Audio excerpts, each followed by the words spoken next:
Assalamualaikum warahmatullahi wabarakatuh. Kami dari kelompok 7 akan mencoba menjelaskan materi mengenai hereditas pada manusia. Video ini kami buat untuk memenuhi salah satu tugas mata kuliah Kapita Selekta Biologi SLTA. Adapun anggota dari kelompok 7 yaitu saya sendiri Novita Permatasari dan rekan saya Fitya Syahidah. Sebelum ke pembahasan, di sini kami sudah menampilkan KD dan IPK pada materi hereditas pada manusia. Teman-teman bisa membacanya sendiri.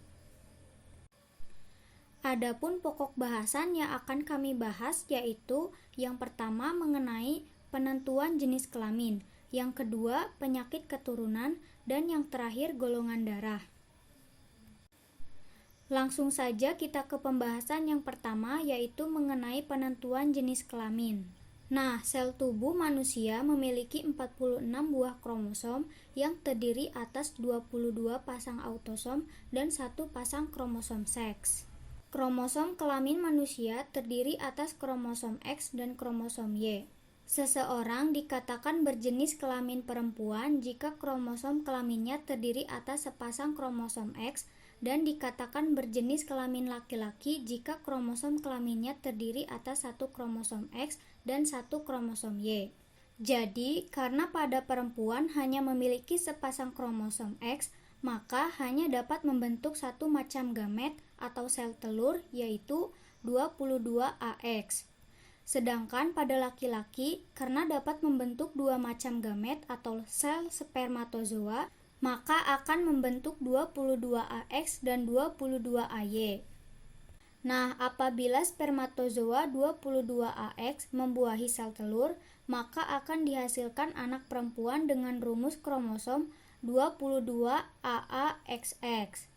Sedangkan apabila spermatozoa 22AY membuahi sel telur, maka akan dihasilkan anak laki-laki dengan rumus kromosom 22AAXY. Selanjutnya pembahasan yang kedua mengenai penyakit keturunan, yang mana merupakan suatu penyakit kelainan genetik yang diwariskan dari orang tua kepada anaknya. Nah, yang pertama penyakit keturunan karena kelainan gen. Yang pertama buta warna. Buta warna merupakan penyakit keturunan di mana penderitanya tidak dapat melihat atau membedakan warna. Misalnya, tidak bisa membedakan antara warna merah dan hijau dengan baik. Buta warna disebabkan oleh gen resesif CB yang tertaut pada kromosom X. Apabila gen resesif ini berpasangan dengan kromosom X, maka tidak menyebabkan buta warna. Tetapi individu yang bersangkutan membawa sifat buta atau carrier. Apabila gen resesif berpasangan dengan kromosom Y, akan menyebabkan pria buta warna. Penyakit buta warna lebih sering diderita oleh laki-laki daripada perempuan. Contoh persilangan pada buta warna. Teman-teman bisa perlihatkan diagram persilangan 1. Yang mana pada diagram ini memperlihatkan apabila perempuan normal heterozigot menikah dengan laki-laki buta warna, akan menghasilkan anak perempuan normal carrier dan laki-laki normal. Nah, bagaimana jika keadaannya terbalik?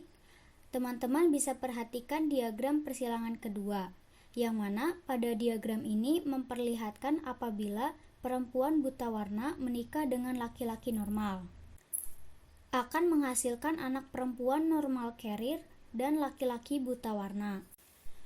Pada kedua diagram ini tampak bahwa sifat ayah yang normal diwariskan kepada semua anak perempuan, sedangkan sifat ibu yang buta warna diwariskan kepada semua anak laki-laki. Nah, sekarang bagaimana jika anak perempuan yang normal tetapi carrier melakukan perkawinan dengan laki-laki yang buta warna? Teman-teman bisa perhatikan diagram persilangan yang ketiga, yang mana pada diagram ini memperlihatkan apabila perempuan normal carrier menikah dengan laki-laki buta warna, yang akan menghasilkan anak perempuan normal carrier 25%, perempuan buta warna 25%, laki-laki normal 25%, dan laki-laki buta warna 25%. Selanjutnya hemofilia. Hemofilia merupakan penyakit keturunan yang ditandai dengan darah sukar membeku jika terluka. Pada penderita hemofilia, luka yang tidak parah pun bisa menjadi masalah yang serius dan dapat berakibat fatal. Penderitanya akan kehilangan banyak darah sehingga mengalami anemia yang dapat menyebabkan kematian. Penyakit ini pada awalnya ditemukan pada keluarga kerajaan Inggris. Hemofilia ditentukan oleh gen H kecil yang terdapat pada kromosom X. Alelnya gen H besar, menyebabkan sifat normal. Hemofilia hanya dijumpai pada laki-laki karena gen ini bersifat letal pada perempuan. Meskipun demikian, perempuan dapat bersifat carrier yang membawa gen tersebut dan menurunkannya kepada anak laki-lakinya. Selanjutnya, perhatikan diagram perkawinan berikut ini. Yang pertama, perkawinan antara wanita normal homozigot dengan pria hemofilia akan menghasilkan anak perempuan normal carrier 50% dan laki-laki normal 50%. Selanjutnya, perkawinan antara wanita carrier dengan pria hemofilia akan menghasilkan anak perempuan normal carrier 25%, perempuan hemofilia 25%, laki-laki normal 25%, dan laki-laki hemofilia 25%. Dan yang ketiga, perkawinan antara wanita carrier dengan pria normal akan menghasilkan anak perempuan normal 25%, perempuan carrier 25%, laki-laki normal 25%, dan laki-laki hemofilia 25%. Dari diagram-diagram perkawinan ini dapat disimpulkan bahwa yang pertama, laki-laki hemofilia lahir dari perkawinan antara wanita carrier dengan pria normal atau pria hemofilia.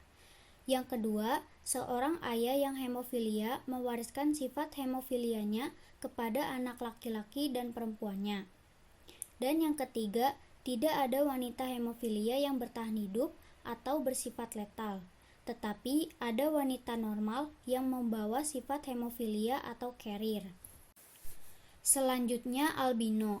Albino merupakan kelainan yang ditandai tubuh penderita tidak mampu membentuk pigmen melanin, sehingga kulit dan rambutnya berwarna putih. Orang normal memiliki gen A besar yang menentukan pembentukan pigmen melanin. Gen A besar ini bersifat dominan terhadap alelnya, yaitu gen A kecil, yang menyebabkan albino. Dengan demikian, orang normal bergenotip A besar atau A besar A kecil, sedangkan penderita albino memiliki genotip A kecil. Selanjutnya, teman-teman bisa perhatikan diagram perkawinan berikut ini. Pada diagram ini memperlihatkan perkawinan antara perempuan normal dan laki-laki albino yang akan menghasilkan keturunan yang semuanya normal tetapi bersifat normal carrier. Nah, jika anak dari perkawinan tersebut kelak menikah dengan orang albino, kemungkinan separuh anaknya menderita albino dan separuh lagi normal. Tetapi normalnya bersifat normal carrier. Selanjutnya yaitu kencing manis. Nah, diabetes mellitus atau kencing manis ini adalah penyakit metabolisme pada tubuh manusia yang ditandai dengan tubuh penderitanya tidak mampu mengubah glukosa menjadi glikogen. Nah, ini tuh karena disebabkan karena pankreasnya kurang baik atau tidak mampu menghasilkan insulin. Nah, akibatnya kelebihan glukosa pada darah akan dibuang melalui urin sehingga urin penderita mengandung glukosa. Untuk penyakit ini ditentukan oleh gen D kecil, sedangkan untuk alelnya itu gen D besar atau itu untuk yang normal. Bisa dilihat dari diagram perkawinannya. Di sini wanita normal dikawinkan dengan laki-laki diabetes mellitus akan menghasilkan genotip D besar dan D kecil dengan fenotip D besar D kecil atau 100% itu normal carrier. Kemudian di sini P2-nya yaitu normal carrier, perempuan normal carrier dikawinkan dengan laki-laki yang diabetes mellitus. Di sini genotipnya akan muncul D besar D kecil untuk yang perempuan, yang laki-laki itu D kecil. Jadi fenotip 2-nya itu D besar D kecilnya 50% atau normal karirnya 50%, dan D kecilnya itu 50% juga. Selanjutnya yaitu talasemia. Talasemia ini merupakan penyakit yang penderitanya memiliki kelainan yang ditandai dengan sel-sel darah merahnya itu mudah sekali mengalami hemolisis atau pecah. Nah, bentuk eritrositnya itu juga tidak teratur dan mengandung sedikit hemoglobin, sehingga pada penderitanya ini akan mengalami anemia. Di sini ada 2 jenis thalassemia, yaitu thalassemia mayor dan thalassemia minor. Nah, untuk penyakit ini ditentukan oleh gen T besar H kecil, sedangkan untuk alelnya atau yang normal itu gennya TH kecil. Bisa dilihat dari diagram perkawinannya, di sini sudah jelas akan menghasilkan fenotip untuk thalassemia mayor 25%, untuk thalassemia minor 50%, dan untuk yang normal itu 25% juga. Yang selanjutnya yaitu penyakit keturunan karena ketidaknormalnya jumlah kromosom. Yang telah kita ketahui dari slide sebelumnya, bahwa manusia normal itu kan memiliki 46 sel kromosom yang terdiri dari 22 pasang autosom dan satu pasangnya gonosom atau kromosom kelamin. Nah, akan tetapi pada saat kondisi tertentu ada terjadi kelebihan atau kekurangan jumlah kromosom yang menyebabkan kelainan pada pemiliknya. Nah, kelainan ini antara lain yaitu sindrom Turner, sindrom Klinefelter, ada laki-laki super, perempuan super, dan sindrom Down. Karena penyakit ini itu tidak bisa diobati atau disembuhkan, jadi pencegahan terhadap penyakit kromosom ini merupakan hal yang sangat penting. Di antaranya cara-cara untuk menghindari penyakit kromosom ini yaitu pertama, menghindari perkawinan antar keluarga dekat karena akan memperbesar peluang munculnya gen resesif penyebab kelainan. Yang kedua yaitu menghindari perkawinan dengan orang yang memiliki kelainan mental. Yang ketiga, melakukan pemeriksaan tentang asal-usul dan kesehatan pasangan sebelum melakukan pernikahan. Yang keempat yaitu memahami dan memasyarakatkan prinsip-prinsip genetika di kalangan muda. Materi yang ketiga yaitu golongan darah. Yang pertama yaitu ada sistem ABO. Untuk golongan darah sistem ABO ini dikemukakan oleh Karl Landsteiner yaitu pada tahun 1901, yaitu berdasarkan sistem ABO ini dikenal 4 macam golongan darah, yaitu golongan darah A, B, AB, dan O. Golongan darah tersebut ditentukan oleh alel ganda yaitu IA dan IB dan I. Nah, gen I ini bersifat resesif terhadap gen IA dan IB, sedangkan gen IA dan IB itu tidak bersifat dominan satu sama lain. Bisa dilihat di sini terdapat interaksi antar alelnya. Di sini golongan darahnya untuk O, A, B, dan AB ini terdapat ada antigennya, ada alelnya, dan terdapat genotip. Bisa dilihat dan bisa dipahami. Untuk sistem golongan ABO ini sangat berperan penting dalam transfusi darah. Nah, untuk slide ini merupakan 2 kemungkinan apabila seorang laki-laki bergolongan darah AB menikah dengan perempuan golongan darah B. Nah, pada kemungkinan pertama itu, di sini golongan darah AB laki-laki yang disilangkan dengan golongan darah B. Ini golongan darah B di sini itu tidak resesif. Sedangkan untuk kemungkinan yang kedua itu untuk perempuannya itu yang golongan darah B-nya itu golongan darah B yang resesif. Jadi bisa dilihat dari kemungkinannya terdapat kemungkinan untuk anak-anaknya memiliki golongan darah apa. Selanjutnya yaitu sistem MN. Nah, untuk golongan darah sistem MN ini dikemukakan oleh Karl Landsteiner dan P. Levine pada tahun 1927. Nah, sistem ini dibuat berdasarkan adanya antigen M dan antigen N di dalam eritrosit. Antigen M ini dibawa oleh gen LM dan alelnya gen LN atau menyandingkan anti N. Gen LM ada dan alelnya ini merupakan alel kodominan sehingga satu sama lain memiliki pengaruh yang sama. Berdasarkan sistem MN ini terdapat 3 jenis golongan darah yaitu golongan M, MN, dan N. Di sini dapat dilihat ada kemungkinan genotip dan fenotip golongan darah sistem M dan N. Ini terdapat golongan darahnya, ada antigennya, ada alelnya, dan genotipnya. Untuk sistem golongan darah MN ini tidak terlalu berperan penting dalam transfusi darah. Nah, untuk slide ini bisa dilihat ini tuh merupakan persilangan antara laki-laki yang bergolongan darah MN yang menikah dengan perempuan bergolongan darah N. Nah, ini kemungkinan untuk golongan darah anaknya. Bisa dilihat di sini terdapat 50% golongan darah MN dan 50% golongan darah N. Jadi dari perkawinan pasangan yang bergolongan darah MN dan N ini akan melahirkan anak dengan golongan darah MN atau N dengan kemungkinan yang sama yaitu 50% berbanding 50%. Sistem resus. Golongan darah sistem resus ini dikemukakan oleh Carl Landerstein dan A.S. Weiner. Ini penggolongan darahnya sistem RH ini atau resus ini didasarkan pada adanya antigen RH yang terdapat dalam eritrosit. Nah, berdasarkan sistem RH, golongan darah dibedakan menjadi golongan darah RH positif dan RH negatif. Ini terdapat tabel kemungkinan genotipnya bisa dilihat dan dipahami.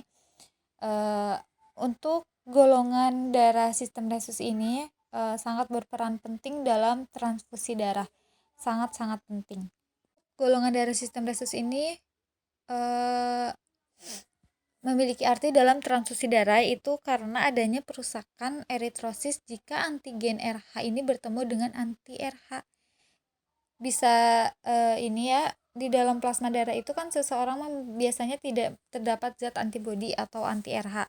Zat anti RH akan dibentuk jika tubuh seorang mendapat darah dengan RH yang berbeda. Misalkan ya, melalui transfusi darah atau perkawinan, orang yang memiliki RH negatif jika mendapatkan darah RH positif, maka di dalam serum darah akan segera dibentuk zat anti RH yang akan merusak atau mengumpulkan eritrosit resipien.